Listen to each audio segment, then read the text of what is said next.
Hey folks, welcome to Military Forces Unleashed. All right, sit down. Today we're not here to talk about the beauty of aircraft like we're in some damn fashion show. Nope, we're here to talk about the insanity behind some of the so-called beautiful and complex wings ever designed. You know, the ones that made generals drool and budgets explode, just to end up as expensive jokes on the battlefield. All right, sit down. Today, we're not here to talk about the beauty of aircraft like we're in some damn fashion show. Nope, we're here to talk about the insanity behind some of the so-called beautiful and complex wings ever designed. You know, the ones that made generals drool and budgets explode, just to end up as expensive jokes on the battlefield. Imagine it, it's 1960. NATO engineers are going wild, sketching variable sweep wings that look like futuristic art. The Russians? They laughed. And instead they built simple, rugged wings that could land on a dirt strip in the middle of nowhere. Guess who got screwed? Yeah, you already know. Now, fast forward to today. The Chinese roll out their J-20, looking like it just walked out of a Transformers movie. Canards, flashy stealth design, the whole package. Meanwhile, the Americans went with the Flying Wing, the B-2 Spirit, basically a giant black surfboard that spits in the face of aerodynamic beauty. So, who's really winning?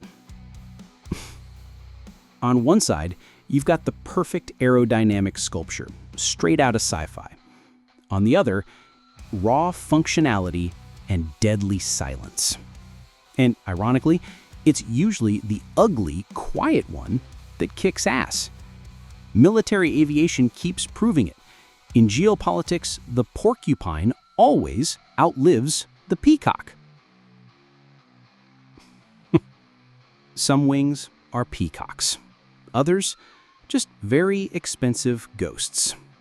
And today, we're going to break down how the obsession with the perfect wing turned into a nightmare, and why sometimes genius lies in being ugly, in being a flying plank, or in completely screwing with expectations.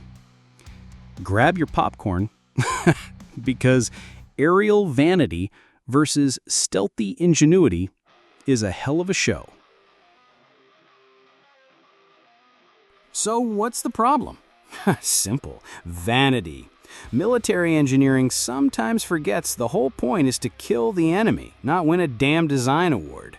Enter the super wings. Complex, expensive, promising heaven, but delivering a maintenance hell.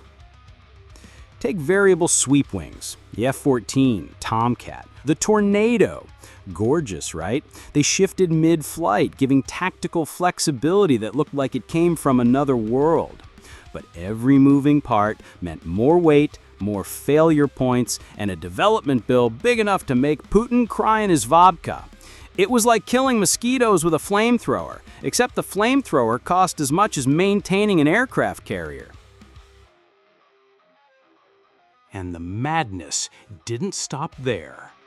Look at the Chinese J-20, a fifth-generation fighter.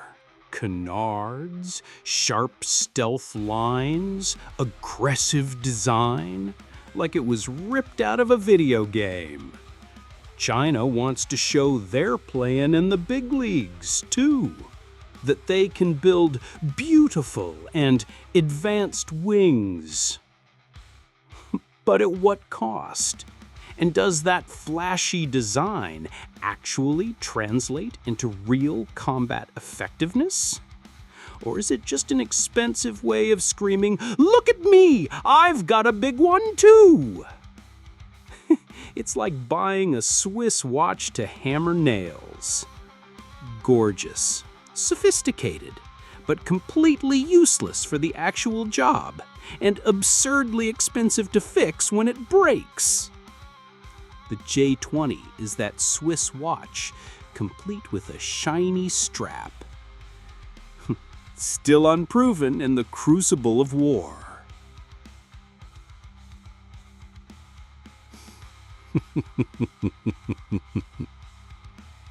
But while the designer engineers drew their overpriced dreams and the new rich showed off their toys, others were busy ignoring beauty and focusing on brutal, invisible efficiency. Enter the Delta Wing. Simple, pure, and, believe it or not, effective as hell. Take the Mirage 2000, a pure Delta design. No fancy moving parts to fail. Less weight, more speed, more agility for what actually mattered, turning fast and shooting straighter. A real knife between the teeth of superpowers who thought complexity automatically meant superiority. And the Delta? It became the foundation for more advanced stealth designs down the line. It proved you didn't need 10 engines or wings that morphed midair to rule the skies. All you needed was a badass pilot and a platform that wouldn't let you down. It was the cheap and dirty solution, humiliating the haute couture of aviation, and it still shapes intelligent stealth designs today. Think of it as an old, reliable pickup truck that never leaves you stranded, while the luxury sports car is always at the shop. In a war, which would you rather have? Exactly. And it didn't stop there. The revenge of the ugly wing hit its peak with something that defied the very definition of an airplane. Soviet aviation, often underestimated by Western design snobs, played around with forward-swept and blended wings. But the Americans, they took it to another level of ugly but lethal with the B-2 Spirit. This beast doesn't even have a fuselage or tail.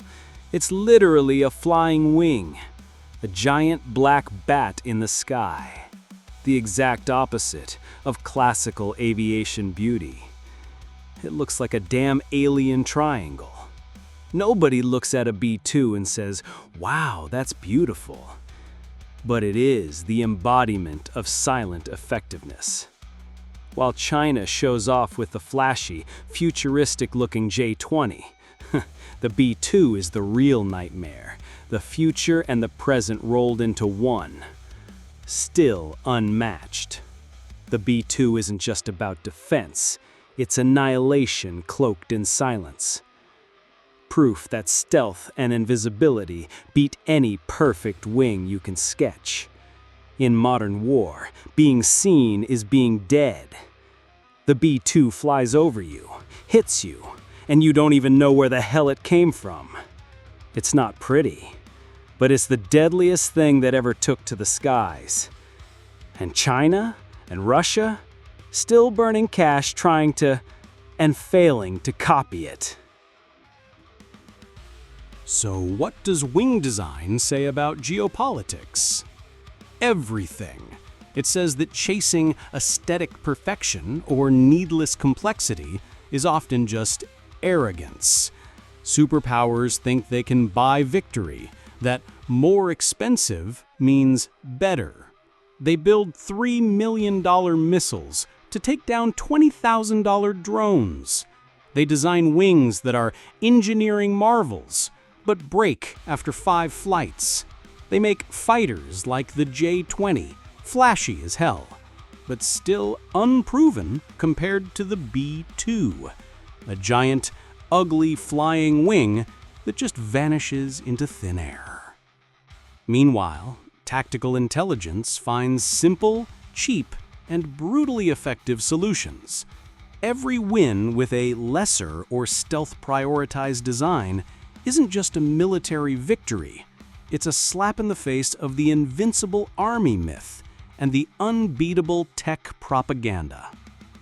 It's living proof that money can't buy genius, and that in the end, the ugly functional design or the invisible bat in the sky will always humiliate the flashy, expensive showpiece.